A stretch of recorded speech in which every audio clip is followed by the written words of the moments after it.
Hello, friends, and welcome back to r/ProRevenge. I think no one wants a neighbor who controls everything, even to the point of controlling everything that happens in your house. But before we begin, don't forget to subscribe to our channel if you're new here and turn on notifications so you don't miss a new video every single day. Here we go. Dysfunctional shareholders throw away millions. I work for a company with a great boss and sole shareholder who put me through university. He sold the company equally to 3 new shareholders upon retirement. 2, let's call them Ken and Rob, had been with the company for years but were completely dysfunctional in ownership and decision-making roles, both in business matters and in dealing with staff, and generally behaved like entitled children. They believed and acted like they knew more about everything than even key staff members who'd been there for many years longer, and this included me, which is very important to this story. The third, let's call him Bill, was brilliant, great to work for, very generous to staff, and had a vision for the future of the company.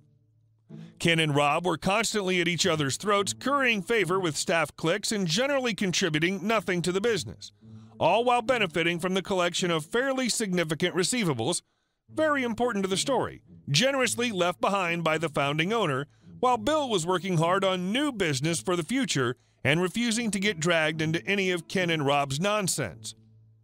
I was in a unique administrative and managerial role, which had me plugged in at every level except ownership, and I reported to all 3 owners.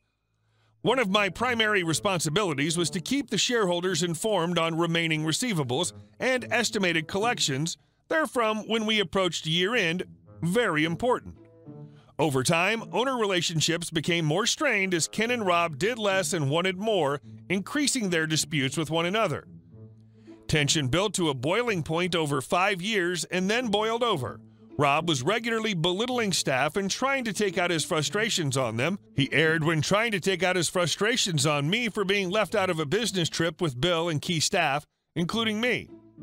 After Rob accused me of incompetence in front of the staff by losing info on his pet project, despite being competent enough to have completed his useless pet project prior to the business trip, and putting results in his folder on the server, and in the conference room, and giving to his assistant, and giving him a memo and email explaining where the results were stored. Upon reminding Rob of this, he was very clear that if he wanted any information from me, then he would ask me. Otherwise, I should not volunteer it. I was basically being told not to do my job. I refused to work with or for him again. I was transparent with Bill about what went down, who couldn't care less and valued my work on productive projects. Ken was just thrilled that Rob had burnt his last bridge to a competent staff member, which he felt further consolidated his power. Well, Ken was just as dysfunctional as Rob. From the day he became a shareholder, he was arrogant and haughty, generally treating everyone not in his staff clique like invisible people, refusing to even speak with them.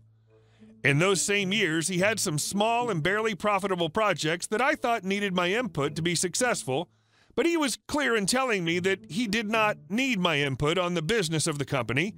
Again, I was basically being told not to do my job. After other events, Rob ultimately decided he wanted to be bought out of the company. Ken was elated, having felt like he'd just beaten Hitler. Bill was smart enough to not look a gift horse in the mouth and readily agreed that Rob might be happier retired and the company would purchase his shares for a value agreed upon by the 3 of them. I intentionally withheld a year-end receivables report from the shareholders, and only Bill asked for it. He then determined what would not break the bank, and Ken quickly agreed, again believing he had both won some great war and was further cementing his power as now half-owner of the company. Rob was now bought out and gone forever. A year later, Ken also decided he wanted to be bought out in his shares. Again, I withheld the yearly receivables report, and only Bill asked for it. Ken believed he was a hotshot businessman and was eager to leave with a small pile of money so he could go start his own company and magically become rich. One of my primary responsibilities was to track and report on the remaining receivables to the shareholders. However, since 2 of them instructed me not to volunteer information or provide input on company business, I did as I was told. Remember Ken and Rob each saying they didn't need me to volunteer information or for me to provide any input on company business? I sure did. Each had been bought out in December, and I intentionally delayed my yearly receivables report, hoping they wouldn't ask me for it, as it would affect their stock valuation. And they never did. Company ownership was split evenly 3 ways. Remember Rob's buyout? It was $1.4 million. Remember Ken's buyout? It was $1.5 million. He couldn't psychologically handle not getting more than Rob. The total remaining receivables was $24.2 million. Ken and Rob left about $6.5 million each on the table. And our next story. My house has to have a uniform appearance? Okay. So this happened in the early 2000s. I had a chance meeting with an old friend who reminded me of the story. Just for clarification's sake, I had an accident which left me with a long road to recover personal mobility. At the time, I lived in a 3-story Victorian-era apartment, so I bought a ranch-style house that was better suited to my recovery. The house was 3 bedrooms, 2.5 bath, detached garage, and in my opinion, a rather ugly shade of yellow. My girlfriend at the time took the opportunity to move in with me. Beyond family, I had 2 regular visitors, a personal trainer and an aide. So for argument's sake, I can't say that everything leading up to the MC was brought on by one single neighbor, but at the very least, if I had a fire, she was pouring gasoline on it. I quite quickly met 2 of my neighbors upon moving in. The 2 couldn't be any more opposite if they tried. One neighbor, AL, is an old biker who everyone should have as a neighbor, at least once in their life. And the other, Wilma, a nosy neighbor extraordinaire. The rest of the neighborhood was a great blend of ages, ethnicities, families, and not.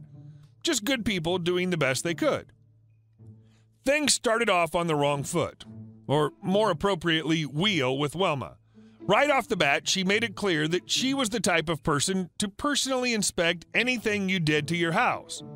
And she didn't mind telling you if something wasn't up to her standards, which included my old '69 Chevy truck she clearly thought was ugly. Note, throughout this story, I was not able to drive it as I was mostly wheelchair-bound. However, I kept it registered and ready. Though for some reason, Wilma loved my girlfriend and would talk at length to her. My girlfriend didn't share the same feelings for Wilma. AL, on the other hand, being a gearhead, quickly decided that I was his new best friend. Looking back, I'm glad AL was there. I'm not sure I ever told him, but he definitely had a way to pick me up even on my worst days. Anyways, problems mounted fairly quickly. I'd hired a contractor to make some modifications to the house, and we were nearly constantly hit with inspections and stop work orders. It was clear that someone was complaining, and more often than not, Wilma seemed to be in the know about what the inspection was for. I remember one day my contractor calling the police because she was constantly on site and butting in. After that day, she'd stand on the sidewalk watching everything. Shortly after construction ended, came rumors I was cheating on my girlfriend. Nikki, my aide, was by most accounts a very attractive woman, but I wasn't her type. To be blunt, no guy was. Then came rumors that I was having a gay affair. TBF, I don't know who or what Buff Bing, my trainer/physical therapy guy, was into. I do know he enjoyed bending me into a pretzel and telling me that I wasn't trying hard enough. Nice guy outside that. Of course, the gay rumors spurred the local church flyers and occasional visits to attempt to save me. Nikki tried to put on a good face, but she was clearly bothered by it, and that pissed us all off. Come one day, AL had had enough and confronted the church member as they were walking up to the house. It wasn't anything physical, but it was loud enough with open windows to hear AL let them know we all had had enough. Wilma called the cops, but at least that harassment stopped. From that day on, it seems like I either had the city or police knocking on my door all the time. If AL took me for a ride in my pickup, cops were called. If my truck wasn't parked by whoever I let drive it in my garage at night, city was called. If my grass was a touch shaggy, city was called. If I was in my garage and dropped a wrench after 10 p.m., cops were called. If we had friends over and we were boisterous after dark, cops were called. Nikki's fiance came over and planted some flowers for me. She was a sweetheart like that. Yep, city came and visited, and I had to have my yard rearranged. So much for low-maintenance yard. All the while, somehow, Wilma seemed to know everything about what was going on. One evening, we had a bad storm. In the storm, a large branch fell off the oak in my yard and ripped off several rows of siding. Sure enough, city came knocking as my contractors cleaning up the branches. I ended up with a notice to repair the siding on the house or face penalties. Now, we couldn't get the same siding, and TBH, I was a bit excited to get rid of the ugly yellow, at least on the front of the house. My contractor made some emergency patches to the siding while we were supposed to decide what to do.